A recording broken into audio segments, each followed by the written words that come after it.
Hello, my name is Teresita Blanco, the Artsy Sister, and today I wanted to show you some Christmas painting just to get you in the holiday mood made by various artists. Like the first one that I wanted to show you was made by Norman Rockwell, is Santa Claus Reading the Mail, 1935. And here we have your traditional depiction of Santa Claus, him reading everyone's mail. But it's interesting to know that Santa Claus has a halo on top of his head. Because a lesser known fact about Santa Claus is that his name is actually Saint Nicholas, and he's actually a saint from the Russian Eastern Orthodox Church, and he lives in Siberia. So if you're looking for the North Pole, you gotta look. You're not supposed to look for it in Canada, since Santa Claus is a Russian saint. You gotta look for his worship in Siberia. So yeah, the more you know. So yeah, moving along. But he delivers presents to all of the children, regardless of where you're from. So yeah, that's fun. So then over here we have some Christmas carolers. And what's interesting about this painting in 1923 by Norman Rockwell, what's interesting about this painting is that it also includes the music connotation. So it says Christmas, sing Mercily. So you see that, so it tells you exactly what the music that they actually singing. So it kind of like, if you think that it integrates both the visual and the hearing as far as this painting is concerned. Christmas carolers running around the neighborhood, singing to people around the houses. That's a very American traditional way of like celebrating Christmas. So if you're not from like America and then suddenly some people dressed in red are knocking in front of your door singing, do not be freaked out that it's actually normal in Christmas time in this country. Alright, so then over here, also by Norman Rockwell, the family is like a family arriving with all of the presents and like the dog is receiving them. So it's basically cause in Christmas, like families that haven't seen each other in like ages, at Thanksgiving, they just get together like the biggest house and then they exchange presents with one another, just hanging out in a bigger family unit, just cousins and uncles and brothers and sisters that haven't seen each other like forever. They at least once a year that get together to celebrate Christmas. So then here it's funny the little kid being like ridiculously loud about it. He's the one that says, Christmas, we arrived. It's very loud. It's hilarious. But then that's typical trademark humor of Norman Rockwell. So then over here, also by Norman Rockwell, is Santa Claus watching the children leaving. Because the kids tried to stay awake in order to see when Santa Claus was going to arrive, but they fell asleep while waiting for him. And then Santa Claus is just like laughing at them. But in a good way. He just finds a humor in that the children fell asleep waiting for him. And then this one, so then in this Santa Claus, because in the Norman Rockwell, he sometimes depicts Santa Claus as a mythical figure, but sometimes as a being of flesh and blood. And in this painting they discovered in 1956, this little boy was searching through his parents' drawer. He discovered that his father's actually Santa Claus, because he found his father's Santa Claus outfit with a fake beard and everything, and he's just like, what the hell? My whole life is a lie. So over here is basically the loss of innocence in a nutshell. I thought the Santa Claus isn't real. Oh, my school bullies were right. Whatever. Yeah, that was a bad mean joke. But yeah, basically just a kid shocked at the realization that Santa Claus isn't real, that it's just his father putting on an act in order to give him some wonder. And then to further reinforce the fact that this is his father's chest drawer, here's the pipe that his father smokes. So yeah. So he really was rooting around his father's stuff, and he discovered something he shouldn't have. Something that traumatized him for life. By the way, that is also the face of every children that's going to watch this video after this part. Yeah. But Santa Claus is real. but not in the traditional sense. He's a Russian saint from like I think it was like the 1800s, and the Russians say he made wooden toys and gave it to children, and then he eventually evolved into the modern day Santa Claus. Once the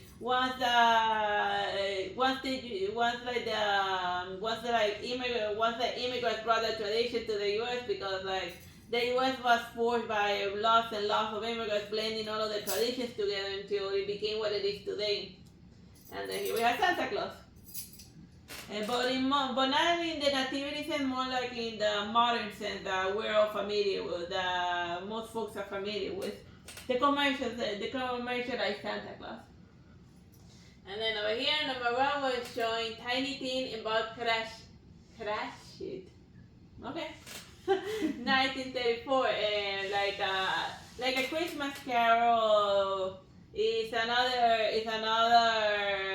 Christmas classic by Charles Dickens, and then everyone's like, oh, Tiny Teen this and that, and it's basically Scrooge getting visited upon by 3 ghosts that tell him that if he keeps being an old miser, being like awful to everyone, he's gonna end in hell alone or by himself. And then I'd be like, dude, I didn't need 3 ghosts to know that. You read what you saw, it's pretty obvious. Like, you don't need 3 ghosts to tell you that if you isolate everyone, you're like an awful human being to every single one that runs into you, you're gonna die alone. So it's just cause and effect, you know. But whatever. I mean, here's them singing, celebrating Christmas, and one of the dad and the kid, and Tiny Tim. Alright, so this one is officially not by Norman Rockwell. It's by Edward Munch. It's Christmas in the brothel. So yeah, even they celebrate the holiday. So instead, so as you can see, over here's the Christmas tree. So that makes it a Christmas painting, you know. But those women, they're just going about their day because all of their clients, they're obviously at home celebrating the festivities with their family. So finally, they have some time to do what they really want, which is like read a book and smoke a cigarette. You know, just then chilling, and the only person that's there with them and not even engaging in their trade profession is like the local drunkard that's just there passed out, spending the holiday in like the most depressing way imaginable, you know. Being drunk at a brothel in Christmas. You know what's even worse than that? Being the painter who made that painting out of in Christmas. Yeah, they're being there with much painting this at a Christmas. Yeah, what's more depressing than this Christmas painting is the guy who painted it. Because that's a very sad American tradition. A lot of folks, they do a lot of very terrible self-destructing things on the Christmas holiday. If that holiday happens to happen when they're like all by themselves. But yeah, it's a sad Christmas. Let's move along. Let's not dwell on it. This one is by Dante Gabriel Rossetti, A Christmas Carol. So it's just 3 ghosts that are about to go bother Scrooge getting ready for the show. I have a lot of questions about this one. For starters, did they have electrical pianos in the 1850s? Yeah, not only an electrical piano, but it has like the nativity here painted there. It's just a very weird, and over here like the Christmas tree and like and all of the Christmas celebration, and then they're prepping out their hair, and I'm just wondering what the hell is. This is an electrical pianola from like modern days. Yeah, it's just a weird type of Christmas painting, but it has all the color. It has the red and green and like the nice little stars, and the nativity is there, so she's just a very weird Christmas tree woman. Oh yeah, by the pre-Raphaelite. This one was made by Grandma Moses, and it's Christmas at home. This one is definitely more traditional depiction of Christmas. Is her name really Grandma? Well, when I googled it, it said Grandma Moses, so I just went with it. She really is, or maybe it's like her painter title, like Lanier Brothers or something. Or El Greco. That wasn't his name. They just Los go ahead dominicos Theotokos. yeah, but they used to just call him the Greek for short, and then he'd be like, alright, and then he just be like, alright, so I guess that's my name now, and then he started signing his paintings as the Greek. But yeah. So then over here we got like Santa Claus over here. Is it visible in the thing? Yeah. Santa Claus here, or amusing the children, and then dancing around, a dog in the middle, the two grandparents sharing stories by the fireplace, two Christmas carolers, a pilgrim woman sewing. Okay, That this kid is has a getting rifle. weird. Yeah, Yeah, kid you're has a right. rifle. Yeah, you're right. Santa Claus gave a little kid a rifle. Wow, like Santa Claus. Well, if the kid asked for a rifle, like Santa Claus was more nuts in like the 1940s. I want a rifle so I can shoot some deer. Maybe my parents. Here you go, little Timmy. Here you go, tiny thing. The rifle you Now do a crime. No, here you go. Here you go, tiny chavo. Here's the rifle you asked for. Now we'll do a crime. Yeah, like it's crazy how what was considered an acceptable children gift in like the 1940s and what you normally get kids these days. I'm glad that people finally exercise some common sense over the years. But yeah, that's a very old traditional Christmas painting. Bringing weapons to the children. Yeah. And this one is Carl Larson, A Christmas Morning, 1894. This is basically the kids already fooling around with their presents. Like this kid, he was giving like a pair of skates and a nice little boat. This one, and they gave her a book. She must be really angry. Well, actually, this little girl got a doll. Well, actually, it's an illustrated book with pictures.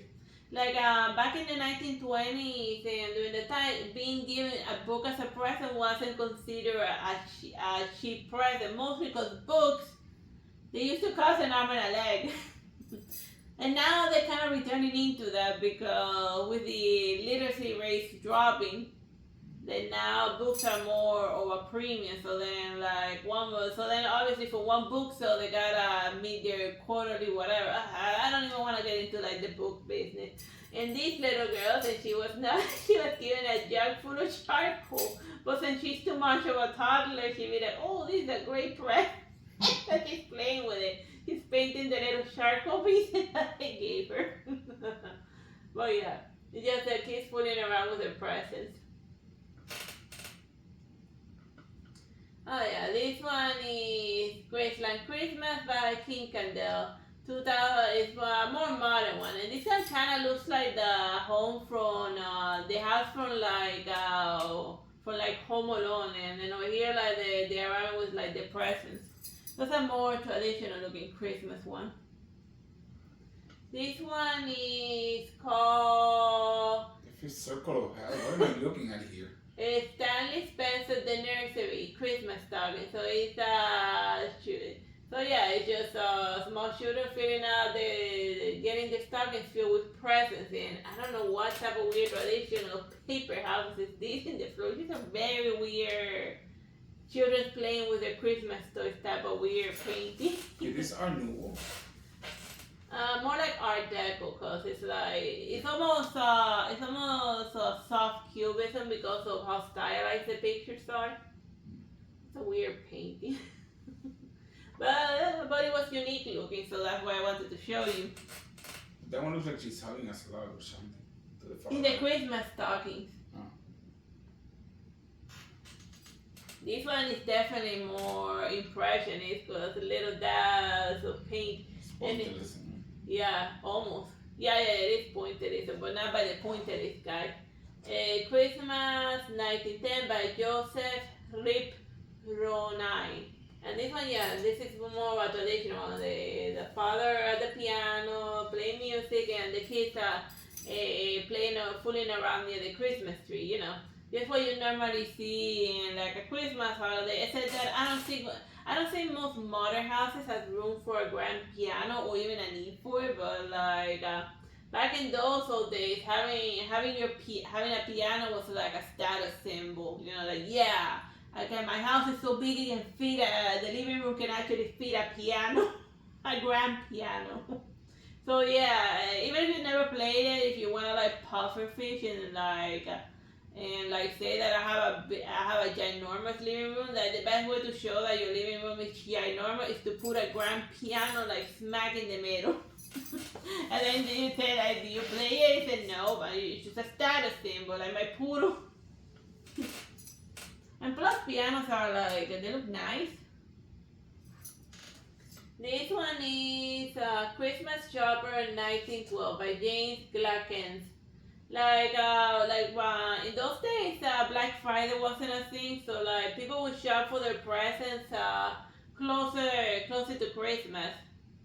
So then just a nice chaotic look, and in the middle here's a Santa Claus trying like ringing a bell in order to get people to donate money for the poor. So that tradition of Santa Claus begging for money for like charity is like really old, from like at least as old as the 1912, which is one of the earliest depictions of that Christmas tradition.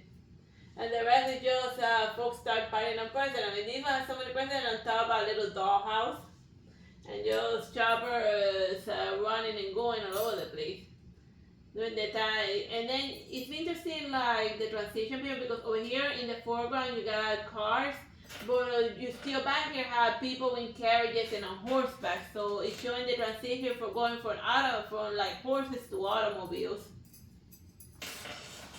So yeah. And you can see that you can buy a Christmas dinner for 20 cents, 4 country, a turkey, and Tom's, whatever. I Tom's. Something. Yeah, that's product placement right there. Yeah, you're right. It's a little advertisement in the corner, but mostly the centerfold is the Santa.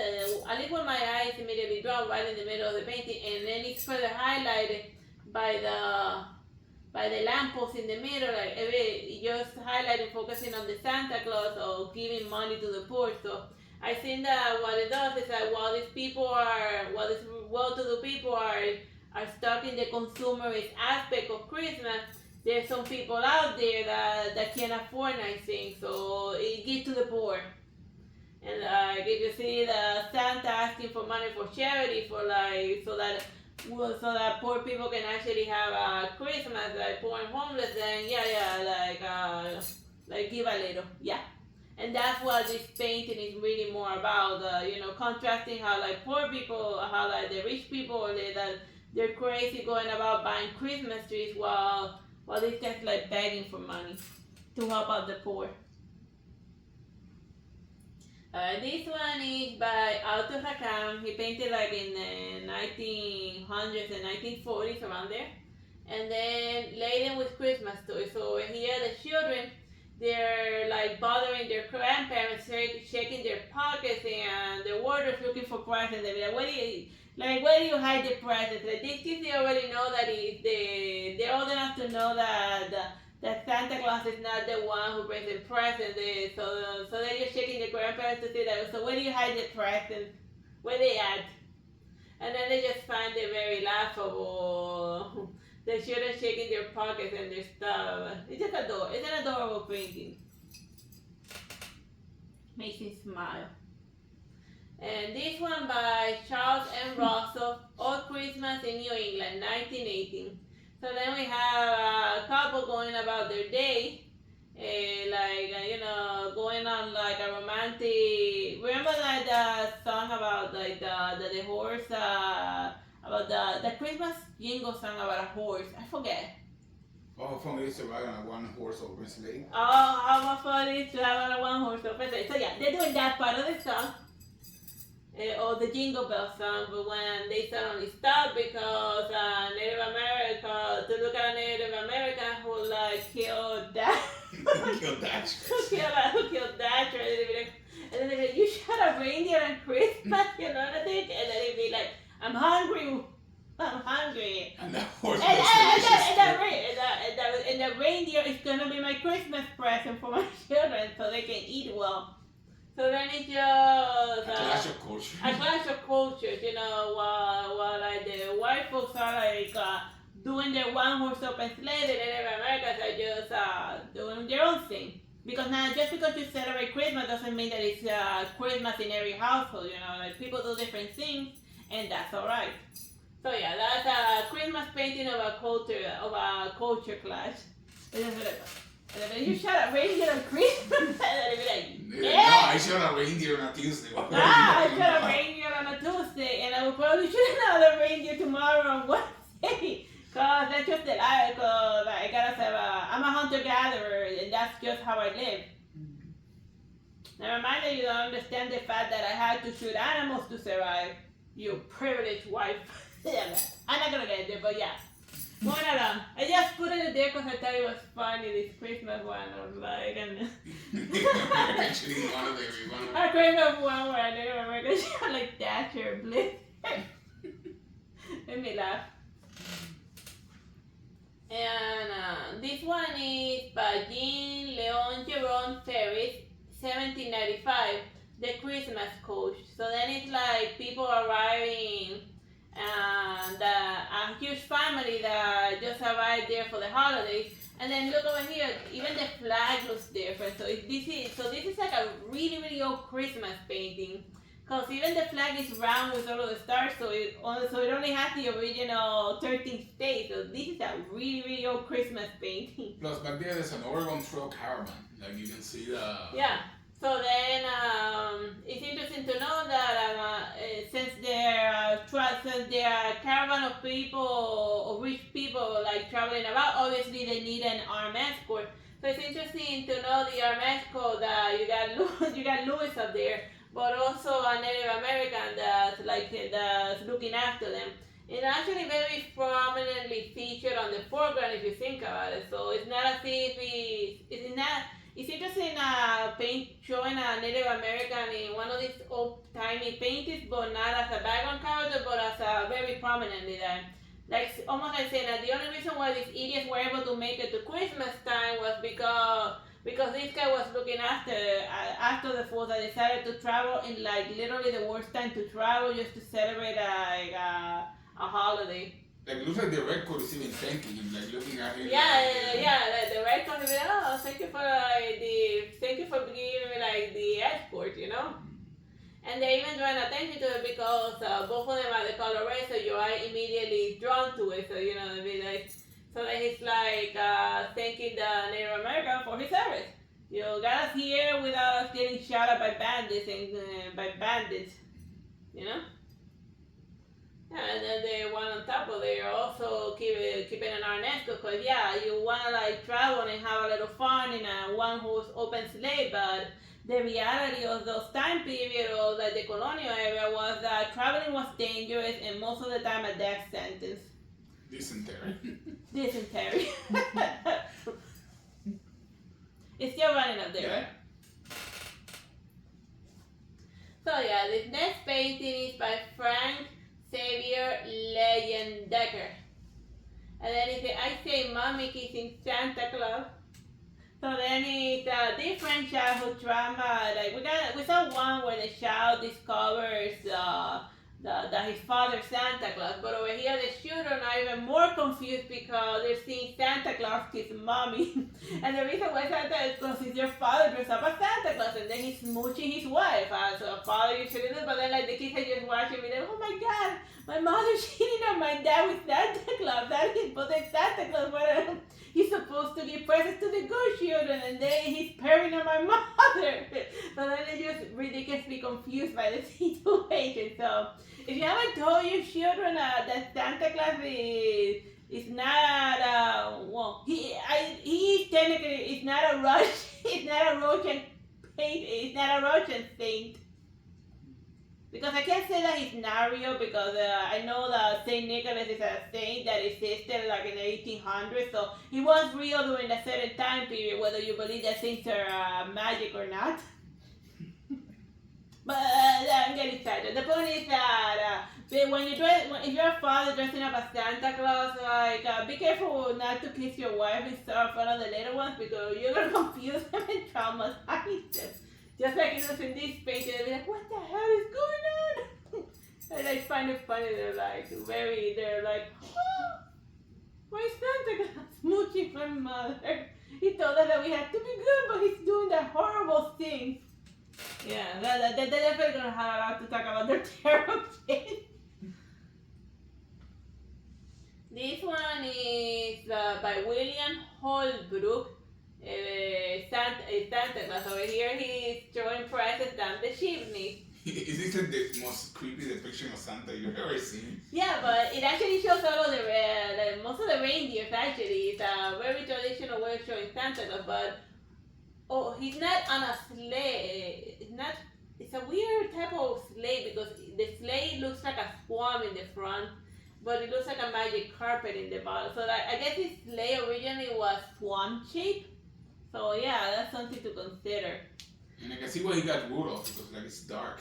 Yeah, like over here he hasn't recruited Rudolph. Yeah, he has 1, 2, 3, 4, 5, 6, 7, 8. So he has the first, but eventually he had 12 reindeer, with Rudolph being the 13th one, just cause, were they 13 or were they 9? I don't remember. God, I gotta remember the Christmas jingle. I don't remember. The point is that Rudolph hasn't been recorded yet, and that's why he's having a hard time. And I guess he didn't bother to squeeze to the chimney during the 1800s. He just tear down the chimney. They're reminding the toy cat is fire because the chimney's on. And I guess this one who has a closed chimney is not getting any press. Because this Santa Claus in the 1800s is not going down no chimney. He's just throwing it down the chimney. So you better keep that chimney open. And not on fire. And not on fire, otherwise your toys are gonna get burnt. Oh yeah. And then this one is by Charles M. Russell, and it's a cowboy going about cowboys, but then he sees a vision of the freaking Santa Claus just passing by. Or Odin. They're bringing about Ragnarok. Bringing about Ragnarok. Because even before the Russian the Saint Nicholas, there was an even earlier depiction of Santa Claus, which was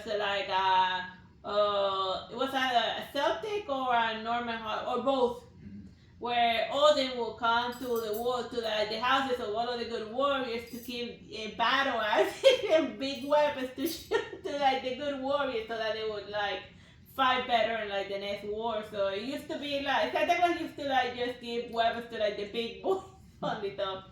So that's why Santa Claus in the 1920s was giving rifles to children, because back in the old days he used to give the prices went up for the children, but for the adult parents in order for them to go to war and defend their homestead. But I'm getting excited. Over here is just some cowboy, or more like it almost looks like the Red Dead Redemption guy. Yeah, well, it wasn't this in Red Dead Redemption. Yeah, this would be hilarious. In a safe place, and just have Santa was flying by you, and then you'll be very confused. Just do it like a Christmas event only. 1910s. That would be definitely hilarious. Just. No, the opening scene of Red Dead Redemption when you're in a blizzard, they Santa just waltzes by. Yeah, that's the corner. You're just and then you be like, what the hell was that? It's funny, right? Yeah, it's funny. Yeah. And then you just being what the hell was that? Alright, and this one is Merry Christmas by Viggo Johansen, 1891. And it's the family singing around a beautiful bright Christmas tree, and all of the light is coming from the fancy Christmas tree. And then I wonder and then if you look up closer, the Christmas tree is being lighted by candles. Yeah, that's gonna burn. It's the biggest fire hazard in the history of fire. And then over here, it's the maid just watching this idiot being any minute now this tree's gonna catch fire, and all the presents and everyone is gonna go up in smoke. But thank God that I'm closer to the head than all of these idiots. Also, there's a bust to the far right. Oh yeah, a weird bust of a Greek over here, some Greek guy. It's just a weird, but. It's interesting to know that you don't see a father anywhere here. It's just the small children. Wow, she has a lot of children. 1, 2, 3, 4, 5, 6, 7, and we can assume that maybe they're more on the other side, so like 10 maybe children. The father's on the other side? Oh yeah, maybe the father is on the other side. Yeah, I shouldn't assume that the father's not there just because I don't see him. Or maybe the bus is a funeral bus of his father, and that's how so then it's just, because if you notice, only the children are wearing like fancy dresses, while the mother is in black, and so is the grandmother over there. So it's actually, the more you look at the painting details, the more depressing it is. It's just the mother celebrating Christmas one last time before the house catches fire and everyone burns together. Because, I don't know, I just can't get over the fire hazard or candles on a Christmas tree. Just gonna burn. Okay, moving along. Alright, this is Dali's Santa with drawers. So it's a surrealist depiction of Santa Claus. So then he's getting drawers out of his valise, and then he's giving a melted cloud to a very confused little boy. While another little boy points at Santa Claus. Oh yeah, it's Is that a mistletoe? Yeah, that's a mistletoe right over there, ginormous mistletoe. And like the creepy Santa Claus are there, and in a snowball is the teenager or the painter, Dali. And it looks more like to be watercolor style. And then he's giving melted clouds to the children. You don't see a lot of watercolors by Dali. Yeah, or maybe he has a lot of colors, but maybe those paintings haven't been digitized yet, because we know for a fact that Dali was ridiculously prolific. So then, just because something hasn't been digitized doesn't mean that it doesn't exist. And I figure that watercolor by its very nature gets done a lot quicker. So yeah, there you have it. A nice watercolor painting of Santa Claus by Dali. Oh, and who's telling? Oh yeah, like the little. Whenever you see like Dali painting like a weird little kid, he's usually painting like his dead brother, because they call Dali after like the parents of Dali had a kid named Salvador, but then the kid died like a couple of days later. So then when they had the other kid, they named it after the dead kid. The same thing happened to Vincent van Gogh, and it also traumatized him. So then, whenever he's thinking about his death, like what Dali used to say was that the first kid, his older brother, was just the half-baked version of himself, and then the one that was born was just him already ready for the world. But he was still thinking about his little brother. Whenever he feels that his little brother's haunting him, there you have him over there in the painting. And this one, 1953, and being tangled up by Al Brule. It's just dad trying to fix the Christmas tree, but it just became a tangled mess. But it's the holiday, so he has to try hard. And it's like, oh my God, what did I get myself into? He's been thinking that he should have started with like the lights from top to bottom instead of bottom to top. But yeah, he just made a mess of it all. And this one is Andy Warhol Santa Claus, just a fancy version of Santa Claus. But like if you notice, like his eyes, they're very dilated, like very large and round. I don't know what that's called in English. The pupil's very big, and usually when like the pupil is like ridiculous big, it's usually because they're high off something. So yeah, this Santa Claus is trippy. So yeah, Andy, but it's the 70s. Everyone be tripping in the 70s. So that's what Andy Warhol painted, a very trippy Santa Claus. High off mistletoe. This one is Winter in Troventilde Festivities in 1919 by Boris Kustodiev. So then over here in the program we got the horse on the sleigh, very Christmassy, and then like the balloons and the shops, and it's just holiday shoppers going. Oh, this one is more of a one horse open sleigh. This one did it right with one horse. And it's just people going out celebrating and Christmas, just going about the city and buying presents or being Christmas carolers over here. That's a nice traditional depiction of Christmas in the 1990s. And this one is also by Boris Carnival. In the foreground, the horses just then I don't know, I just like that it was very Christian, but it freaks me out. This birds on top of here, like where are they going? They're like gathering at the churches. Oh, but also over there, just like the There's weird. various gathering of like creepy birds. Yeah, like in the top, it's just very weirdly creepy. So you got, just ominous gatherings or stuff. No, they're probably there to balance out the darkness underneath. But Yeah, but even so, it's just weird to see a lot of birds because you have a lot of dark figures in the bottom, and then you would need to balance it on the top. So he just drew a flock of birds gathering the church for Christmas. So I hope you have this was like the last Christmas painting. I hope you have fun with like this Christmas vlog. But I'm gonna be like, what happened there?